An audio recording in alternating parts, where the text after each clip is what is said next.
Combinations ఏదైనా మూర్ఛ రోగానికి ఉన్నాయా? ఇప్పుడు నేను చెప్పబోయే ఈ ప్లానటరీ కాంబినేషన్స్ మీరు 100% చార్ట్స్లో చూస్తారు. మీరు కావాలంటే వెళ్ళి చెక్ చేసుకోండి. 150% చార్ట్స్లో నేను చెప్పిన కాంబినేషన్స్ ఉంటాయి. అయితే వీళ్ళందరికీ మూర్ఛ రోగం ఉందని కాదు, సరేనా? మూర్ఛ రోగం ఉన్న వాళ్ళలో సాధారణంగా మనం చూస్తాం. అలాగే అన్ని చార్ట్స్లోనూ ఉండాలని కూడా రూల్ ఏమీ లేదు. మూర్ఛ రోగం ఉన్న వాళ్ళలో సాధారణంగా మనం ఇలాంటి ప్లానటరీ కాంబినేషన్స్ని, గ్రహాల స్థితి గతుల్ని మనం చూస్తాం, సరేనా?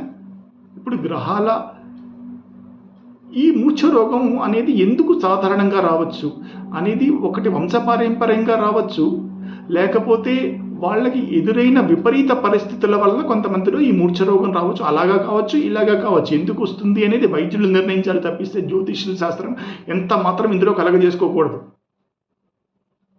జ్యోతిష శాస్త్రం ప్రకారం కొన్ని కాంబినేషన్స్ మాత్రం మనం ఇవ్వగలం, అంతవరకే. వాటికి ట్రీట్మెంట్ కనిపెట్టాల్సింది, ట్రీట్మెంట్ చేయించాల్సింది మాత్రం వైద్యులే, సరేనా?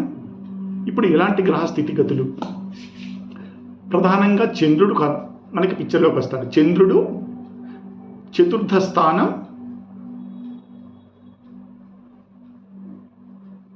నైసర్గిక పాపులు, వీళ్ళకి మధ్యన ఏదైనా కాంబినేషన్స్ని మనం ఏర్పరిచి చూడగలిగితే కనుక మనకి కొన్ని కారణాలు తెలుస్తాయి. మీ జన్మ కుండలిలో చతుర్థ స్థానం చతుర్థాధిపతి చంద్రుడు, కర్కాటక రాశి. ఎందుకంటే చంద్రుడు కర్కాటకానికి అధిపతి. కర్కాటకం సైన్ మన ఎమోషన్స్ గురించి మాట్లాడుతుంది. అలాగే చంద్రుడు కూడా మన ఎమోషన్స్ గురించి మాట్లాడతాడు. అలాగే మీ జన్మకుండలో చతుర్థ స్థానం, చతుర్థాధిపతి, వీళ్ళు కూడా ఎమోషన్స్ గురించి మాట్లాడతారు. ఒక సైడ్ ఇది ఇలా ఉంటే, చంద్రుడు మీ లగ్న కుండలిలో చతుర్థాధిపతి అయినా అయి ఉండాలి, లేకపోతే ఏదైనా దుస్థానాధిపతి అయినా ఆయన అయి ఉండాలి. ఇవి అన్నీ జరుగుతూ వీటి అన్నిటి మీద, చతుర్థం మీద, చతుర్థాధిపతి మీద, కర్కాటకం మీద, కర్కాటకాధిపతి మీద